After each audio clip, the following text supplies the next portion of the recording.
Sekalipun taun, wabah yang terjadi dahulu kala di dunia Islam begitu dahsyat. Anda tahu taun dulu kalau terjadi orang baru kena paginya ketularan bintil-bintil, sorenya meninggal, Pak. Kalau sekarang orang di swab positif, sekian belas hari dia isolasi mandiri, kemungkinannya dua. Kemungkinan sembuh, kemungkinan mati. Persentasenya berapa? Sembuh 80%, Pak.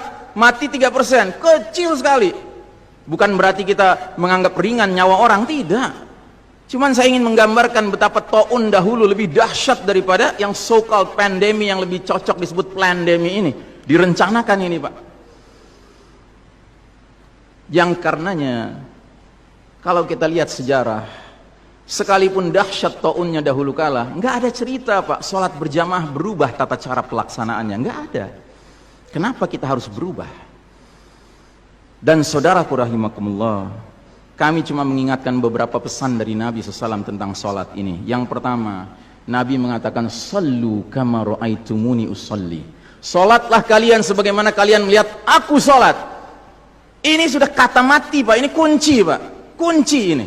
Makanya para ulama fikih memutuskan al-aslu fil ibadatu al-hadhar, ya. Hukum asalnya ibadah ritual seremonial termasuk sholat adalah haram, Pak. Nggak boleh dikerjakan sembarangan, nggak boleh. Apalagi setelah dia ada aturannya, terus kita berkreativitas menyangka itu lebih baik untuk keselamatan dunia kita, sementara kita tidak peduli dengan keselamatan akhirat kita. Nabi Muhammad SAW menyatakan, hari berbangkit nanti aku akan menunggu umatku di depan telagaku.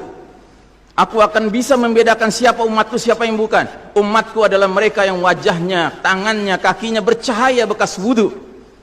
Tapi ketahuilah, ada sejumlah orang wajahnya bercahaya, tangannya bercahaya, kakinya bercahaya. Aku panggil-panggil mereka, halumma, halumma, tapi dihalau sama malaikat. Tidak boleh mendekat. Aku panggil lagi, halumma, halumma, tapi dihalau sama malaikat. Akhirnya malaikat menjelaskan, ya Muhammad, mereka telah merubah ajaranmu setelah engkau wafat. Kata Nabi selanjutnya, sohkan, sohkan, menjauhlah, menjauhlah. Nabi nggak mau dekat dengan orang yang berani-beraninya merubah tata cara ajarannya. Dan ajarannya yang paling pokok apa? Tauhid. Setelah tauhid apa? Salat. Dan ingat, salat adalah amal yang paling pertama yang akan diperiksa oleh Allah Ta'ala bagi setiap hambanya.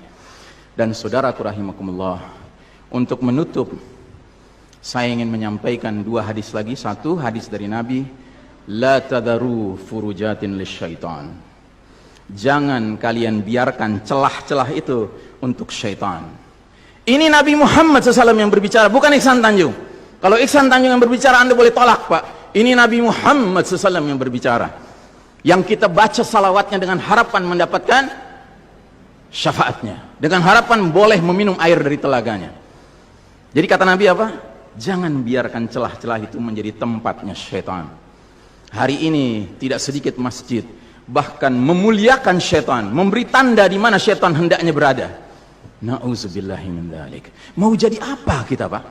Mau jadi umat seperti apa kita? Ini adalah simpul terakhir, saudaraku. Kalau sampai simpul terakhir ini kita relakan lepas, sudah tidak ada sisanya ajaran ini di muka bumi. Karenanya saudaraku rahimakumullah, bagi saya urusan sholat berjamaah dan tata caranya ini bukan urusan pilihan fikih, Pak. Ini urusannya adalah urusan dengan musuh Allah Ta'ala.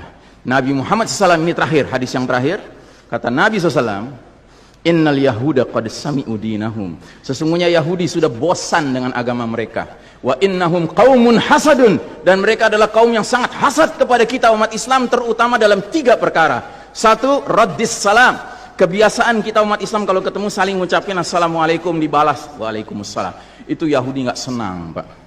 Yahudi tidak senang melihat umat Islam berukhwah Islamiyah. Yahudi nggak senang umat Islam kalau ketemu saling bersedekah dengan senyum, makanya dibikin aturan begini, nggak kelihatan senyum kita.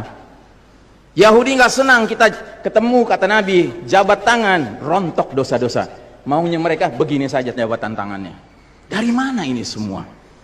Yang kedua, mereka hasad sama kita dalam urusan apa? Iqamatis sufuf, dalam tata cara kita menegakkan saf kita. Ingat, Pak, saf dikatakan tegak syaratnya 2. 1 lurus, 2 rapat.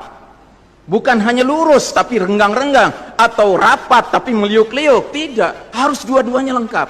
Sehingga Nabi sampai bertanya, kenapa kalian gak bersaf seperti malaikat di hadapan Allah? Para sahabat bingung, bertanya, bagaimana malaikat? Kata Nabi, mereka mendahulukan saf awal dan mereka saling rapat satu sama lainnya. Jadi Nabi itu bangga kalau umat Islam sholatnya seperti para malaikat di hadapan Allah Ta'ala. Harusnya itu menjadi kebanggaan kita juga. Dan harusnya kita tersinggung kalau ada pihak yang berusaha untuk mengacak-acaknya. Dan yang terakhir, yang ketiga, Yahudi itu hasad sama kita dalam urusan apa? Dalam urusan umat Islam di belakang imam sholat wajibnya mengucapkan amin. Makin keras suara amin itu, makin geram mereka. Karenanya mereka bikin aturan sempat 2 bulan masjid ditutup-tutup sama sekali, nggak terdengar suara amin dari jamaah karena nggak ada yang boleh ke masjid. Tapi sekarang setelah dibolehkan, masjid yang bisa muat 2000 orang cukup 500 orang, cukup 700 orang, supaya apa? Sekurang-kurangnya aminnya bisa berkurang. Maka sekarang pertanyaan besarnya adalah, untuk siapa kita sholat? Liman nusalli? Lillahi aw lihaula? Atau untuk mereka? Inna salati wa nusuki wa mahyaya wa mamati lillahi rabbil alamin. Mudah-mudahan apa yang saya sampaikan tidak membuat bapak dan ibu makan nggak kenyang, tidur nggak nyenyak, tetapi semakin sadar betapa kita sedang hidup di era penuh fitnah di akhir zaman, dan musuh-musuh Allah sedemikian sistematis, sedemikian terencananya membuat kita sadar tidak sadar meninggalkan din kita. Yang paling mengerikan kalau sampai sudah nggak ada perasaan lagi risau dengan ini semua. Karena apa? Nabi bersabda, siapa lihat kemungkaran ubah dengan tangan, nggak bisa dengan lisan, nggak bisa dalam hati. Dalam hati itu maknanya apa? Ingkari itu sebagai kebenaran, itu mungkar. Dan itu kata Nabi selemah-lemahnya iman. Sehingga di hadis yang lain kata Nabi, kalau mengingkari saja sudah nggak ada iman sama sekali. Nah, yang kita khawatir kalau kita ternyata ridho saja dengan aturan sholat WHO ini, Pak.